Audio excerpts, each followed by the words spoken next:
Hey, welcome back on the Good Morning Artesia radio show, and time for our, I don't know if this is a monthly update with Anita Braun. I was going to say another name, but that would have been wrong. With Haven of Hope here in Artesia. How are you today? I'm excellent. Little chilly, but we're all good. Yeah, I walked outside this morning and I thought, it's cold out. It's happy fall, y'all. I think that's right. This is not unusual weather for us, though. We're kind of used to 29, 30 degrees in the morning and then 75 degrees in the afternoon this time of year. But when you lived in Germany for a little while. I did. What was the weather like there where you lived? Well, we didn't have the big swings in the temperature, but I was there for an incredible heat wave. The temperature reached over 100 degrees in the summer, which is very odd because you don't have air conditioning in your homes. Oh, okay. So it was an odd time to be there. Yeah, growing up in the Midwest, we didn't have air conditioning either. But for the 2 weeks that it was hot and humid in Iowa, and so we had a great big fan in the attic, in the front window in the attic, and we'd open up the doors to the attic and we'd open up all the windows downstairs and we'd try to suck the hot air out of the house and suffer for a couple of weeks. But and you knew it would pass. Yeah. We did. Matter of fact, I think the first car that Lon and I had didn't have air conditioning.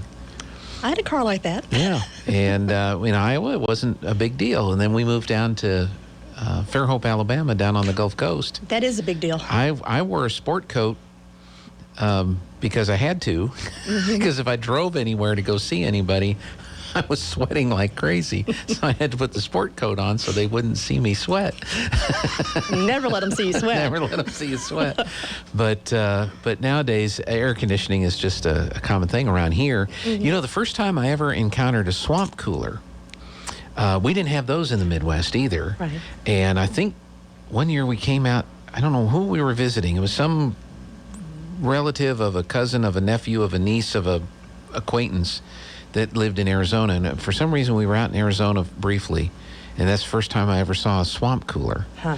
And those don't work where there's humidity, do they? They do not. Yeah, so not a big fan of the swamp coolers. But I take it, though, at Haven of Hope, you do not have swamp coolers. We do not. And you do have air conditioning. We do. Well, how are things going? It's going really well. We have our certificate of occupancy, so we're making progress. There's still weeks of punch list work to be done. I'm learning about construction phrases and all of that right now, but we are moving along. Offices moved in over there now. Landscaping is going in. Of course, we waited till today for the sod to arrive, with freezing weather, but there's a huge semi-truck on our North 40 with rolls and rolls and rolls of sod. So I can't wait to get back to the office and see the transformation that's taken place in just this past hour. It's kind of fun to see the construction stuff going on. I went and visited with Dr. Young at Artesia Animal Clinic, and they built their new building. And they're still in the moving in process. So the old building is empty and everything's just kind of laying around as they're starting to put it up in shelves and get back in operation. And you look at all that stuff. Now this, in your case, is new construction, but in his case, this was a new building, twice the size of his original building. Wow. But you look at all the stuff they're trying to move over, and how did you fit that in that in that other building over there? But yours is new construction. Everything's all brand new, right? Brand new from the ground up. And we have so much storage. I'm going to have to draw a map to figure out where we put things. Yeah, well, that's a good idea. There's a lot of foresight in how it was designed. So I'm really excited to be able to be in there and be here at this point in the development of this program. Sure. Of course, I will have to draw a good treasure map so people can find things if I'm absent one day. Yeah, that's right. Where did we put the Christmas decorations? And it's in this building, in this closet, on this shelf, in this. That's right. Are you going to get that specific? More than likely. It's not a bad. You don't want to. No, it's in that closet back there. It's called succession planning. You need to. Oh, okay. I might need to think about that. So you have your certificate of occupancy. So what does that mean for the phase that you're in right now? Well, that means that the building is safe enough for us to be there. There were no safety components that needed to be completed, that it passed the inspection by the city of Artesia and the fire marshal. We are not ready to have residents move in yet. In fact, with holidays coming up, we're not going to have people move in until January, just to allow us to get everything finished, get it done properly, have it all staged and ready to go. And speaking of staging, Ashley Home Center has already brought out all of our furniture. It's looking beautiful. Okay. So yeah, step by step, we're getting it there. Well, good. And have you started receiving applications? Have you started to process applications for residents now? Yes, and I'm still accepting applications. So if people are interested, please look on our website. And I've told you guys before, but I'll mention it again because it's a long one. It's havenofhopenm.com. So Haven of Hope is spelled out, and then nm.com. Yes. Okay. Yes. And that's where you read more, learn more about who's eligible. Right. And you can actually fill out an application. You can at least print it and get it to me. I don't know if it's a fillable form. Got it. Okay. But you can print it out. Yes. Yeah, yes. Okay. Now, don't bring that to the football game Saturday. No. Yeah. I don't want to lose it. That's kind of a irritation for some folks. If you want to go to the football game, you have to have a ticket, but you can't buy the ticket locally. You have to buy it online, but you can't print the ticket out. You have to bring the device that you bought the ticket with and show that at the gate. I can see now someone carrying in their PC. I think that'd be great. The barking guy, for example, does not have a phone. He does not have a cell phone. And so I suggested that he just takes his home computer, put it on a cart, and roll it up and say, okay, where can I plug it in? Plug it in, and then he can log on and he can... I'm thinking you're a bad influence. I'm terrible. Perhaps a laptop would be fine. But as far as your applications are concerned, that's printed out. And then if you have questions and need help in the process of filling it out, contact you, of course. Yes, and people can call me at 575-441-1580. They can email me, Braun at havenofhopenm.com, or come out and see me. Okay. Our gate is open from 8 to 5, Monday through Friday. So, yeah, people are welcome to come out. So you're in your office now? I am in my office. Okay, so you're not in the temporary office, wherever that was. I was very graciously temporarily officed at the PY Foundation. Okay. They were so nice to us to allow me to have a place that stayed with an indefinite end. And what I thought was going to be 2 months turned into 3 months, 4 months, 5 months. Right. And they were so sweet and helped me have a link into the community since I'm new here. Right. So a big shout out to the PY Foundation and their staff. Excellent. So there's an office available at the PY Foundation. I didn't say that, Gene. Again, you are a troublemaker, I can see. I'm sorry. Now, you brought the lady that came with you last week. Rebecca. What does she...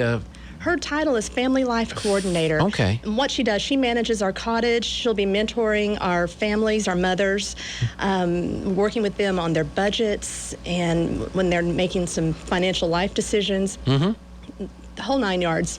She's there to serve them. She's going to live on site, so I know she's anticipating the time that she'll be able to move in and have a place to stay. Oh, anticipating is not the word. She is over the moon. We're just waiting for mini blinds to be installed so she can move in. There you go. So that's great. But she'll actually be on site. Now, will there be any other employees or other staff positions that'll be a part of this project? Next year, I'm adding another staff position, but it'll be administrative. Okay. And when do you hope to make your decision on the first families that are going to live there? Sometime. We're starting our form. Now I have an office where I can interview people. Right. We're starting our formal interviews in the next week or two. Okay. And then with Thanksgiving next week, we're just going to see where we can slot people in. Sure. Well, how exciting to get to this point. And because when you first got here, they had just started construction, right? No, the construction started, groundbreaking was in January. And I got here in June. Okay. So they were it was framed. Right. And that was, roofing had just started when I got here. So it's been fun to watch that transformation. Yeah. And then, like you said, learn all the construction terms. I have learned several. Yeah, well, that's kind of an interesting process, the whole thing, how it works. But it is. And the weather really didn't hold it up too much, I don't think. The rain did. The rain did? The rain was an issue. When there's that much dirt and that much rain, it made for a big mess out there. Yeah. So that did slow things down. But the supply chain was, everyone knows about that problem right now. Right. It truly affected the construction industry. No, it's affected so many different things, and it's affected costs, it's affected timelines, timetables, and all that. But I'm glad it's at this point now. Yes. So for those that may be hearing this for the first time, or they've seen that going on over there, let's remind everybody again what Haven of Hope is, the service that will be provided with this program. So what we do, we partner with single mothers and their children to help them build hope for the future. That's our mission statement. But what we're doing is giving these women who are in financial crisis a place to live for 18 to 24 months at a very low program fee. Instead of paying, I don't know how much rent, $750, $900, $1,000 a month. Okay, we'll keep going up. Use your imagination or your own life experience. But we'll be asking them to pay $50 a month to live with us. And with that extra income, that disposable income now, they can learn to pay off their debt. They can start saving. In fact, we'll require them to save 30% of their salary each month. Mm-hmm. Now, when I say salary, everyone is required to be working or going to school or both. I mean, we want people that are motivated to make lasting change in their life so they can stand independently on their own 2 feet and become, tax-paying, productive citizens. People that the person they want to be, they just can't catch a break right now. Mm-hmm. We're there to help them catch that break. So they need to be working. Mm-hmm. Or going to school, mm-hmm. or as you said, a combination of the two. Right. Is there a minimal type of job or just any job that they're working? Show us that you're motivated. Mm-hmm. They need to have their own transportation to get to work. Okay. We're not set up to provide that transportation for them. So that's, could be a challenge for some folks, especially in a town that doesn't have, this is not a walkable town. Right, right. Well, it is if you don't mind walking for a long time. Yes, yes. And it is. You can end up, I've talked to people who walk an hour to work each way. Mm-hmm. You talk about a motivated individual. That's right, that's right. So that requirement, I might throw that out the window for her. But no, we don't have a public transportation system. You have to have a vehicle or a bike or something to be able, or walk to get to where you're wanting to go. Right. So, and being on the north part of town like that, it's probably a distance to walk to anywhere. Mm-hmm. So they need to have their own transportation. Right. Now, will there be guidance and help, if they've got a broken down, junky, unreliable type vehicle? Yes, that's we'll part of the learning connected. process? Yes. Yeah, okay. In fact, I'm learning in this town where to go, so I'll be able to share what I've learned. That's right. That's right. Because once you get it, you got to have it fixed from time to time. So you got to learn those things. All right, and learning to budget for future car repair. Mm-hmm. That's part of the learning process that we'll be talking about. Yeah. So that's fantastic. So you're still encouraging people to go online, print out the application, fill out the application. What if you know somebody that you think would be a good candidate? Do you contact them and tell them to apply, or do you reach out to you and say, I know somebody that might be a good candidate? What would be the best way to do that? I would think that it would be best for someone who has a relationship with someone else to go to them directly and say, hey, have you heard about this? Mm-hmm.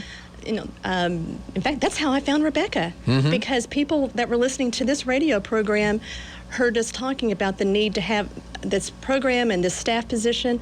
So word of mouth is the best. Yeah. So, and I am not going to solicit someone and say, hey, you look like you could, but it's like, have you, of course, I'm out in the community telling people about us, but I'm not going to point out somebody. Yeah. No, that would be unwise. No.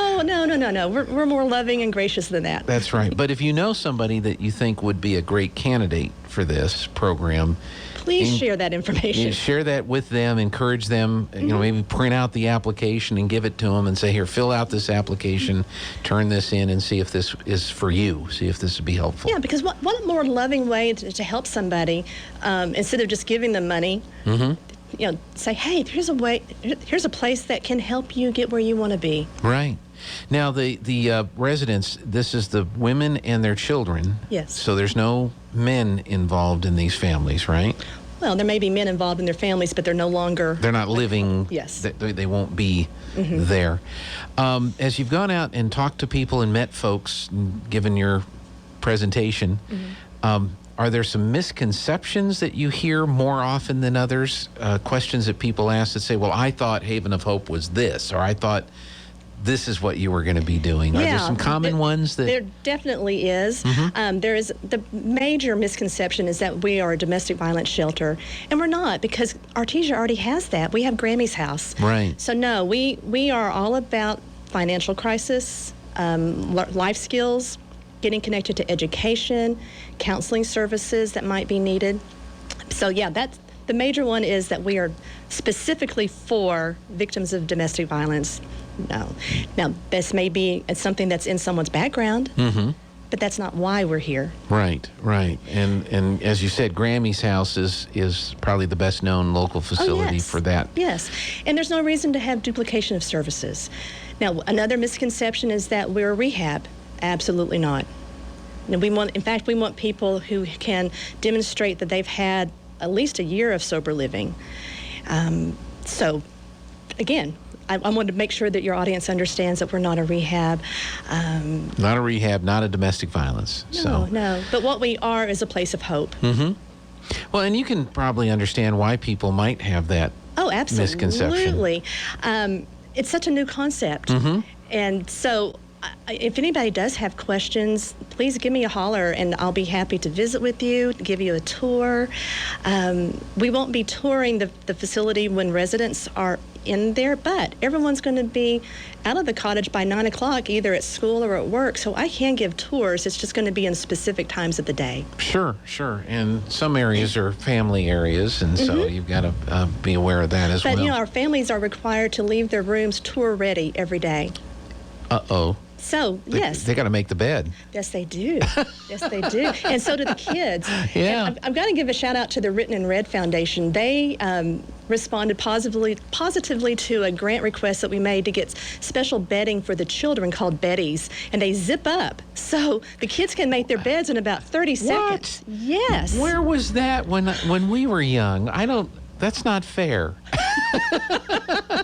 Well, Gene, life is just not fair. That's not fair. I mean, you can get them for you too. I had to tie my shoes. Now they have Velcro. I mean, it's. I know. But you're stronger for it. Well, at least I can tie my shoes. I put on a tie the other day. I hadn't worn a tie in pandemic times. I hadn't been wearing ties, and I had to remember. Okay, the rabbit goes round the fox in the hole, or whatever the. But I did remember. I did get the tie Good for on. You. The first time. I didn't have to pull it apart and redo it again. Right. So they zip them up. They zip them up. Well, how is that? It's all in one. It's everything is all combined. The bottom sheet, the top sheet, blanket, comforter. And then you just zip it up and zip it right up. Wow. Yeah. See, you can tell I don't have kids or grandkids, because that's probably the thing now that everybody's happy to have. I don't know. That seems like cheating. Come on now, no judgment. Oh no. If that's what it takes, that's what we have to do. But to me, it's just like, aren't you just like hiding everything? If you just zip it up, you're not really... Well, if the bed's lumpy, I think we're going to take a look and see what's going on. There's the key right there. Well, great. Well, was there anything else you wanted to cover today? Well, I guess the only other thing, being an executive director of a nonprofit, and especially this time of year, time of giving, we would be happy to accept donations during this holiday season. Okay. We always will need from now on financial support from the community, whether it's a corporate or private donations. I need room sponsors. We still have 3 bedrooms that are not sponsored. Okay. So people are this speaks to their heart. Please speak to me, and we can get you hooked up with a sponsorship. Okay. Or any other kind of donation, cash-wise. We have had some amazing donations made through the schools. 3 of the elementary schools here, Hermosa, Central, and Roselawn, did paper and plastic drives for us. We won't have to buy paper towels or Ziploc bags for years. Wow. It's wonderful. We've had church groups starting to give us kitchen supplies. The high school did something really fun this week. On Monday night, they had Movie at the Bowl. Okay. And they showed a movie on the big brand new scoreboard. People could come in for free admission if they brought in a thing of hand soap or dish soap or a child's book, all to be given to Haven of Hope. Oh, wow. This was the student council that organized that. I'm so proud of those kids for doing this for us. It looked like about 100 people are out there on the field lounging around and just enjoying themselves, having something to do on a Monday night. Watching a movie. Yeah. Yeah. I wonder what the movie was. It was Elf. I was Elf, right there. okay. That's one of my favorite movies. See, we talked about this yesterday. That's one movie I have not seen. I have not seen the movie Elf. Have you seen A Christmas Story? About 5 years ago is when I saw it for the first time. We've got to get you caught up. My Christmas movies were It's a Wonderful Life Sure. and Frosty the Snowman and with Burl Ives and Rudolph and, of course, the Peanuts. Oh, yeah. Charlie Brown's Christmas. Charlie Brown Christmas.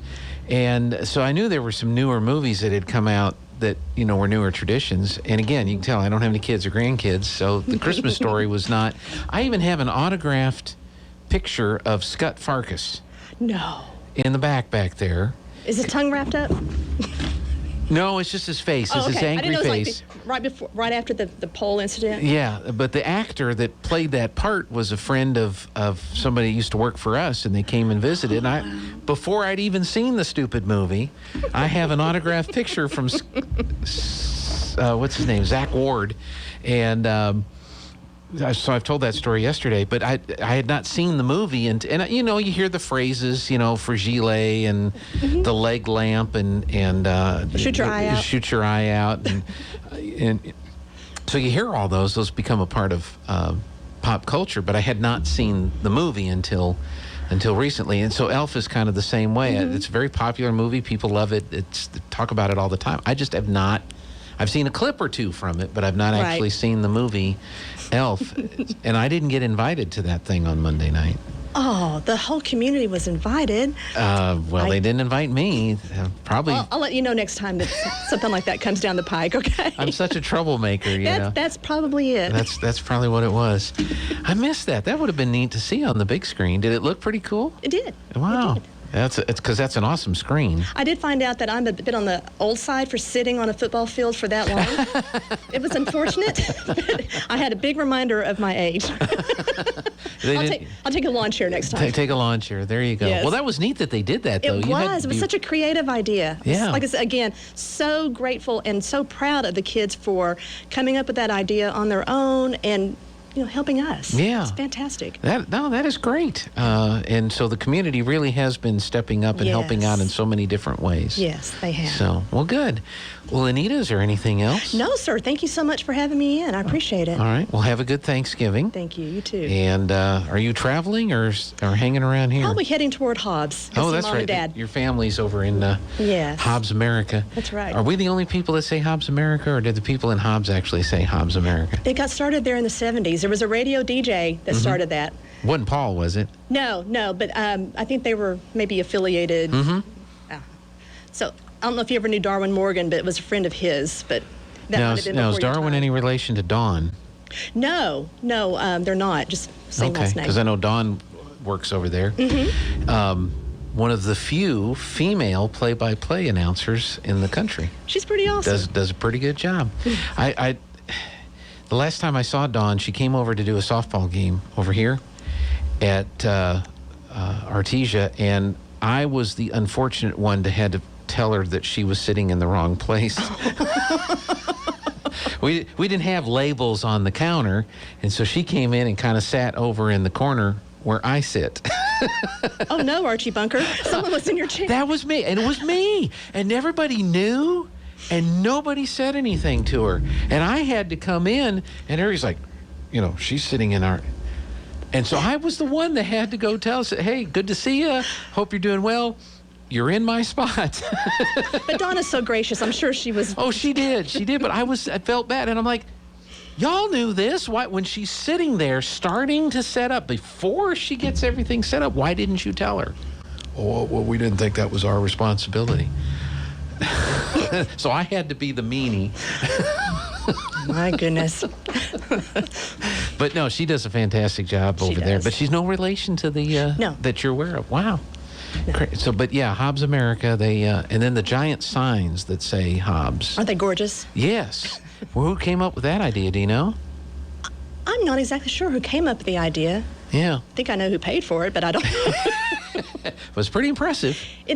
On north, south, east, and west. Yeah, yeah. It's amazing. It Great is. photo ops. Every town has their wonderful features, And now, speaking of signs, we Yes. have a beautiful sign in front of Haven of Hope, and it I was saw built that. by Scott Pitts, a Artesia guy.